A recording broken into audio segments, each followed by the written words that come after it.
Samajwadi party यानी सपा की राष्ट्रीय अध्यक्ष अखिलेश यादव के निर्देश पर चकिया विधानसभा की शिकारगंज में पीडीए चर्चा कार्यक्रम का आयोजन किया गया। ये कार्यक्रम रॉबर्टगंज से सपा सांसद छोटेलाल खलवार के नेतृत्व में संपन्न हुआ। सपा सांसद ने कहा कि पार्टी अब गांव-गांव में पीडीए पर चर्चा करेगी।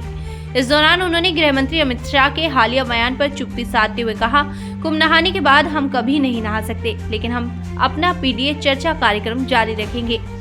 उन्होंने बीजेपी पर आरोप लगाते हुए कहा, बीजेपी झूठ बोलती है और अपने स्वार्थ में लोगों को गुमराह करती है, लेकिन हम ऐसा नहीं होने देंगे। इसके अलावा मिल्कीपुर उपचुनाव पर भी सपा सांसद ने पलटवार करते हुए कहा कि बीजेपी एक ऐसी पार्टी है जो उपचुनाव के दौरान पुलिस वालों को बंदूक तानने के लिए प्रेरित करती है। जाना जाता है। आज हमारे बागपत क्षेत्र से चकिया विधानसभा के पीडीए चर्चा कार्यक्रम का शुरुआत होने जा रहा है। भाई आए और शुरुआत करें। जमील भाई,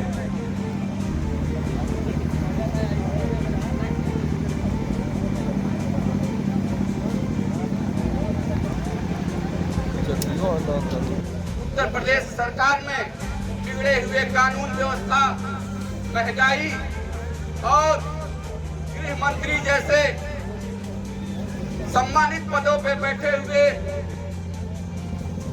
जो अपशब्दों का प्रयोग किया, सभी बातों को लेकर हम सबको आप सबके बीच में पहुंचना है। वक्त बहुत कम है।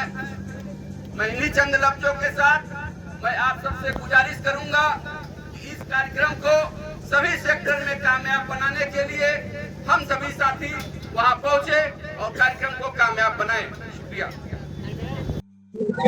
क्या करते हैं? देखिए, हमारे समाजवादी पार्टी के राष्ट्रीय अध्यक्ष और पीडीए के मसीहा माननीय अखिलेश यादव जी ने कहा है कि हर बूथ स्तर पर, हर सेक्टर पर, हर जोन में, हर क्षेत्र में पीडीए का चर्चा करना।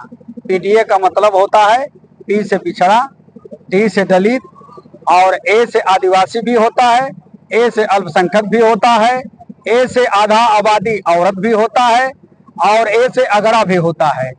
तो हम लोग चर्चा करेंगे पीडीए पर कि देखिए, पहले समाजवादी पार्टी माननीय नेताजी ने श्रद्धेय मुलायम सिंह यादव जी ने बनाया था, लेकिन उसी में से उनके सुपुत्र होनहार बेटवा समाजवादी पार्टी के राष्ट्रीय अध्यक्ष और पीडीए के मसीहा माननीय अखिलेश यादव जी ने पीडीए का नारा दिया है और पीडीए का चर्चा गांव-गांव में करना है जाकर के। गृह मंत्री अमित शाह आज कुंभ नहाने आए, क्या रिएक्शन है? देखिए, वो लोग कुंभ नहाए चाहे कि कहीं भी नहाए, हम लोगों को जो अपना समाजवादी पार्टी पीडीए का जो चर्चा करना है हम लोग गांव-गांव करेंगे। क्योंकि पीडीए के मसीहा अखिलेश यादव जी ने जब सदन में थे, हम लोग सदन में थे, तो अब वही अमित शाह जी का बयान आपने देखा है कि बाबा साहब को कैसे बोले थे, उल्टा सीधा बोले थे, पूरा देश देखा है। इसलिए हम लोग बाबा साहब के बारे में बताएंगे, पीडीए के बारे में बताएंगे, दलित के बारे में बताएंगे, आदिवासी के बारे में बताएंगे, पिछड़ों के बारे में बताएंगे और पीड़ित अगड़ों के बारे में भी बताएंगे। बीजेपी दावा कर रही है मिल्कीपुर चुनाव हम बहुत दमदारी से जीतने जा रहे हैं, आप क्या करें? देखिए, वो बंदूक चलाने वाली पार्टी है। अभी उपचुनाव हो रहा था तो आप देखे ना किस तरीका से वोट नहीं पड़ने दे रहे थे, पुलिस वाले बंदूक तान रहे थे। तो वो झूठ बोलते हैं, झूठ कराने के चक्कर में है, बेईमानी कराने के चक्कर में है। ऐसा हम लोग होने नहीं देंगे। वहाँ समाजवादी पार्टी के ही प्रत्याशी जीतेंगे।